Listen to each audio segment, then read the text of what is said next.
That was funny. Okay, we were talking about sine and cosine, right? And we were talking then about 30, 60, 90s, 45, 45, 90s.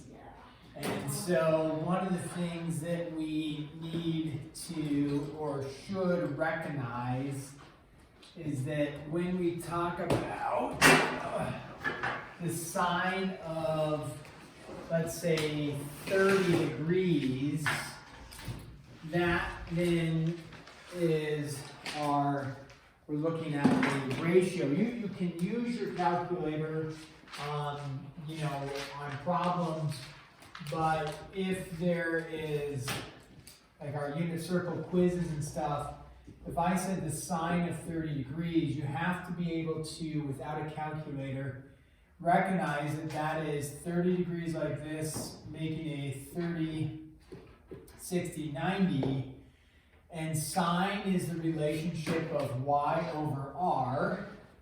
So it doesn't matter what r is. R could be 10, it could be 2. Usually we just refer to r as 1. So if r is 1, then y, based off of nothing to do with sine right now, just based off of your knowledge of 30, 60, 90, if r is 1, what is y equal to? 1/2. Therefore, sine of 30 is your y value over your r value, so 1/2 over 1, which would be 1/2. So the sine of 30 is always 1/2. Now the thing is, the sine of 30 degrees is a reference angle, right? Maybe I should have drawn it down here, a little more space. 30 degrees is a reference angle for 4 other spots, or 3 other spots. 30, where's the other spot over here? Don't say 30, because I know that's 30. 150.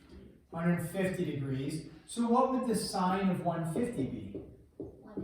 1/2 as well. And then what's the other spot down here? 210. 210. So what would the sine, careful? Negative sine. Yeah. Negative 1/2. Yeah, we're not the reference angle, but just its ratio value. Negative 1/2, because the y value would be negative 1/2, the r value would be 1. And then what would this angle measure be here? Also negative 1/2. Yeah, but it's the sine. What's the angle measure? 330. 330 degrees. So that would be negative 1/2, right? And you could go and we could look at also then, since we're kind of talking about this, what's the cosine of 30 degrees? Now, again, we just look at the triangle and say 1, 1/2, what's this value here? Root 3 over 2. So what's the cosine of 30 degrees? Root 3 over 2 over 1, which would be root 3 over 2. Now, again, I showed you yesterday, it doesn't matter if the radius, when we're talking about the unit circle, the hypotenuse was 10, your ratios would always turn into 1/2 and root 3 over 2. Right? So even if we drew a triangle and I said, okay, this is 10, this would be 5, this would be 5 root 3, right? So then if I said, what's the sine of 30 degrees, you would say 5 over 10, which is 1/2. Or the cosine would be 5 root 3 over 10, which is root 3 over 2. So it doesn't matter, it's always going to be the same ratio. So cosine of 30, what would be the cosine of 150? What's the cosine of 150 degrees? Negative 1/2. Or negative root 3 over 2. Yeah, why negative root 3 over 2? I agree. Because it's in the second quadrant, which Yeah. is negative y. Yeah, negative x. Yeah, negative x, and cosine is x over r. And then what is cosine of 210 degrees? Also negative root 3. And then what's the, 330. thank you, cosine of 330? Is Root 3 over 2. Root 3 over 2. Now, at 45 degrees, what's the sine of 45 degrees?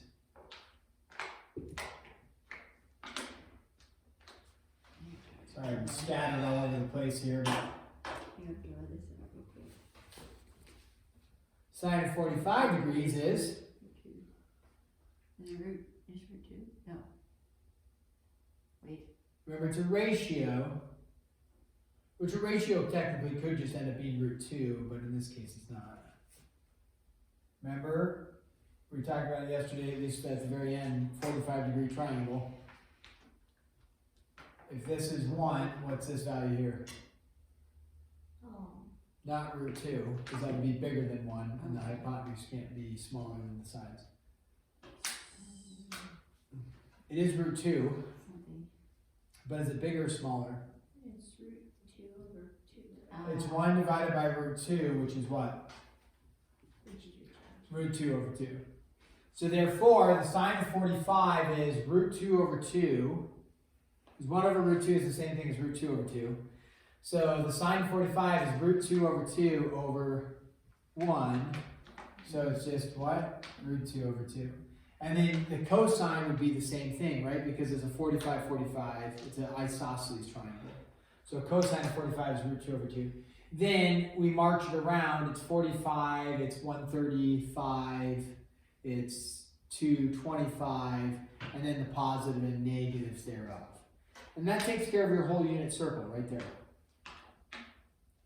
Just that dialogue right there. Now, unit circle, remember, as we transition to mathematics, you'll see a lot more of not sine of 30 degrees, but sine of pi over, not sine of 30 degrees, but sine of pi over Over 6. 6. Remember? Think about it.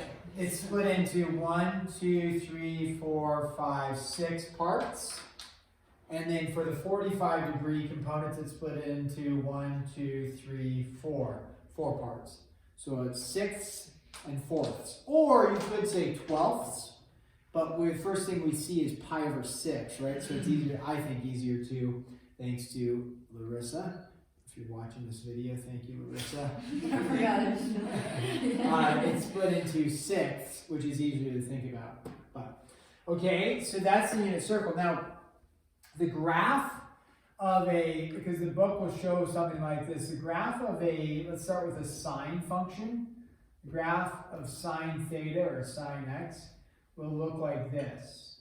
Okay, what is the sine of, let's start with this, what is the sine of 0? 1/2. Sine of 0. 0. 0. Because Yes. y over equals r, 0. your y value at 0 degrees is 0. So it's 0. The next one we want to, the next one I want you to think about is pi over 2. What's the sine of pi over 2? Somebody else guess this time. I don't know if it was wrong. Oh, wait. Or the sine of 90 degrees? I don't know. It's. Ooh, it's a little discouraging. As- Okay, remember, you have a circle like this, right? What is this? What is the sine of 90? Sine is y over r, right? So what's your y value compared to your r value right there? It's the same thing, so therefore it's 1. Yes. Alright, so sine 1. Now the next one I'm going to ask for is pi. What is the sine of pi? 0, because your y value is, right? And then what's the sine of 3 pi over 2 or 270? Also, 1. -1. Negative 1, because your y value is negative 1. So sine of 3 pi over 2 is negative 1. And then we'll go back up to here, 2 pi. What is your sine of 2 pi, or 360 degrees? 0. So if you graph this out, It's quite nice. what do you think it's going to do after you go through 2 pi and you go back up? It's And going it's to- going to repeat itself, right? So it's here, it's here, it's here, it's here. And sine and cosine graphs repeat themselves. And the cosine graph actually looks the same, except it's just shifted. Because what is the cosine? I can even do this in red, maybe, or blue. What's the cosine of 0 degrees? Cosine of 0 is 1. What's the cosine of 90 degrees, or pi over 2? 0. Right? 0. Yep, if you don't know this, you'll need to become savvy with it. And then what's the cosine of pi? Because your x value is negative, right? So it would be -1. And then the cosine of 3 pi over 2, your x value is 0. So it would be 0. I'll help us out. And then at 2 pi, your x value is the same as your r value, and it's positive, therefore it's 1. So the cosine graph actually is the same as the sine graph, except it's just shifted, right? Like this. Okay. So, it's kind of cool. Not kind of cool, it's cool. The sine and cosine graphs are deal with anything that we have repetition in. So if you think about tidal, like the tide that goes in and out, that's a sine graph. We'll talk about that in chapter 8. We'll do some sort of story problem with it. You know, anything that has repetition is a sine and a cosine graph. Your heart rate has repetition. That could be a sine and a cosine graph. So sine and cosine, it doesn't really matter which one you use because they're the same graph, just shifted, but it's a sine graph or a cosine graph for that. So in this then, all right, think about when we talk about the sine of 30 degrees is 1/2, the sine of 150 degrees is 1/2. That's like 2 different graphs going on. The 2 different graphs are this, the sine graph and then the 1/2 graph. The 1/2 graph, if I said, hey, graph y equals 1/2, what would that look like? Just graph y equals 1/2. Forget sine, cosine. It's what? Just y about half. Okay, so how would I graph that? As a line. Horizontal. Horizontal line, nice. Yeah, it is a dot at 1/2 and then through that. So at 1/2, right, we would go through, you could graph at 1/2 like this. And so what we know is that sine equals 1/2 at 2 different spots between 0 and 2 pi. Now remember, black is sine, so disregard blue for a second. So it's only hitting here and here. It would hit out here and here, but that's after 2 pi, which is still legitimate. But if we're only looking between 0 and 2 pi, then we see that it hits in 2 spots. And those 2 spots would be 30 degrees and 150 degrees. Or pi over 6 and, what's 150 degrees? Oh. How many pi's over 6s? 1 pi over 6, 2 pi over 6, 3 pi over 6, 4 pi over 6, Oh, that's right. 5. Forgot. 5 pi over 6, which maybe you think of it as 150, so 5, I don't know, 5 pi over 6. So this is occurring at 30 degrees, 150 degrees, or pi over 6, and 5 pi over 6, right? And so then if you look at the negative 1/2, sure enough, it would hit 2 spots here and here to equal a negative 1/2. And cosine, the blue graph, hits at 2 spots for 1/2, here and all the way over here, which is a bigger gap for a positive 1/2 for cosine because cosine is only positive in the first quadrant and the fourth quadrant. So you hit it here, and then you have to wait, and then hit it again there. So like the cosine graph, we hit 1/2 right here, but then we have to wait until we get back into the third quadrant. And these are really split up in quadrants, right? From 0 to 90 is quadrant 1, 90 to pi is quadrant 2, pi to 3 pi over 2 is quadrant 3, 3 pi to 2 pi is quadrant 4. I've never described it that way, but it makes a lot of sense all of a sudden to me. I'm like, oh yeah, perfect. Quadrant 1, 2, because that's what's going on, 3 and 4. You get to be part of my revolution. Woo! Big Spencer in the back. It's like, get me out of here! I don't even know if I'm here right now. But you're doing good. Okay, so does that make a little bit of sense? Now you're not going to be asked to memorize sine of 37 degrees, but 37 degrees, sine of 37 will have two ratios that it's equal to. Because like if this is 1/2, right? 37 degrees, like 30 degrees is here, right? 37 degrees is going to hit here and somewhere over here. It's going to hit, two different rates. It's going to hit the same way. All right, you're going to have the same thing. We just don't memorize it. We only memorize a certain amount of ratios because 45, 45, 90 triangle and 30, 60, 90 triangle. But those other ratios occur. Now, if I said, where does sine theta equal 2? It'd be like saying, where is y equal 2? Does sine theta ever equal 2?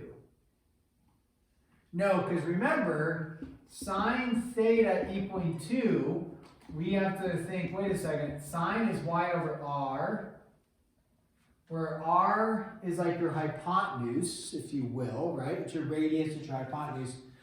Where is your hypotenuse in a triangle? Where is that hypotenuse? If you have y over r, really sloppy writing, I apologize. Y over r, where is your y value over your r value ever going to equal 2? Well, what that would state is your y value is twice as big as your r value. Which doesn't work. It's never possible. Now, it's interesting because when we talk about right triangles, there is a spot where your y value equals your r value, but that's why it's actually not a right triangle. It's just a radius measure and a y measure. So you have to transition briefly away from right triangles to talk about where your y value hits and is the same as your hypotenuse. But then it transitions, as you crest over, it transitions back to where your y value is less than your r value. So this could never be true unless you changed the graph and stretched it, which we'll talk about. Because we talked about that before, right? If you stretch the graph, then it could be true. But that's not, that would be where you manipulated something on the inside or outside. So it wouldn't just be sine or just cosine. Okay, I think that should help us. Does it help us? Maybe. You guys haven't even tried the homework. We talked about having a mid-chapter assessment Monday. Do we want to stick with that Monday? Because wait, how many lessons? Or we could do 7-5 Monday, mid-chapter assessment Tuesday. We should do that. No, do we have 7-6 after that? And then 7-6, yeah. We do the circle on Wednesday. And then maybe the circle Wednesday, yeah. You, after this, you should be ready for the unit circle. Technically, actually after Monday, because Monday would be 7-5 talking about secants and cosecants. So maybe Monday. We did the circle last year, we just didn't talk about it as Okay. much. The one thing we didn't talk about, I mean, there's a couple things in here, but using your calculator, if I, this is all unit circle convo, but if I said, hey, use your calculator to find sine of 28 degrees, the reason why you have to use your calculator is we don't have that value memorized, right? That value is a non-memorized value. So you either have to use your a table in the book or the internet, or just use your calculator. In your calculator, make sure you are in what mode? Degree mode. If I gave you sine of 2.34, And what's the ratio formed with that? What mode should your calculator be in? Just, Radian mode, because it's not degrees. And you know that because there's no degree symbol. So if I forgot on a test and I put this, but I meant degrees, well, you should see that and say what? Radian. However, that's typically not a radian mode because 2 pi is what decimal? 2 pi is how many decimals? 360. Well, 360 degrees, but how many, what's the decimal value of 2 pi? 6.28. So you'd really be asking like, for, what's the sine of 1200 degrees? Yeah. Which usually you don't deal with that, usually kind of between 0 and 360-ish. So you'd probably guess it was an error, but if you saw that, you just say, okay, it's radian mode, it's doing it. And I wouldn't try to trick you with that, but if you see this, you say radian mode. Or you could say, hey, Mr. Ellison, per your conversation, either you're trying to trick us or you forgot the degree. I'm going with you forgot, so here's the degree measure. You could argue that. This one, though, 2.34, that makes sense that it is a radian mode. You bet. And then the other thing is, what if you had like cosine of 36 degrees, 17 minutes? You should put it all in. divide by 60. Yeah, divide by 60, divide by 60. My life is terrible. Right. Yeah, unless your calculator, which it may, I don't think it does, have a degree minute mode. It may, but doubtful. I think mine has. Probably Yours not. may. I just don't know what it is. So, I use okay. almost a big feature on my calculator. Anytime it is a unit circle value, cosine of 135, you should absolutely put it not in decimal form, but in exact radical form. Square root of, root 2 over 2, or root 3 over 2, or 1/2 you could put as 0.5, that'd be fine. But they should always, anytime root 3 over 2, root 2 over 2, make sure that anytime it's asking for any unit circle type value, you put as a simplest radical form. Now with the calculator, you can get away with it if you memorize like root 2 over 2, which I haven't memorized, but you could look at what the square root of 2 divided by 2, like if you're doing a problem and the square root of 2 over 2 is 0.707, ... If you're doing a problem and you get out 0.707, that should trigger, oh wait, that's the simplest radical unit circle, root 2 over 2. So you could get savvy with that and just make sure to change that into a radical if you had kind of forgotten that you were dealing with the unit circle value. Okay, we'll do 7.3 will be due Monday if we haven't graded that, right? So 7.3 due Monday, 7.4 would be due Tuesday for the mid-chapter assessment, although we probably won't grade until Wednesday. Unit circle quiz Wednesday, and we would be reviewing Thursday, maybe testing Friday. I think I might be on Friday again. I think you might be as well, in Anaconda or something. Yes. Yes. Yes.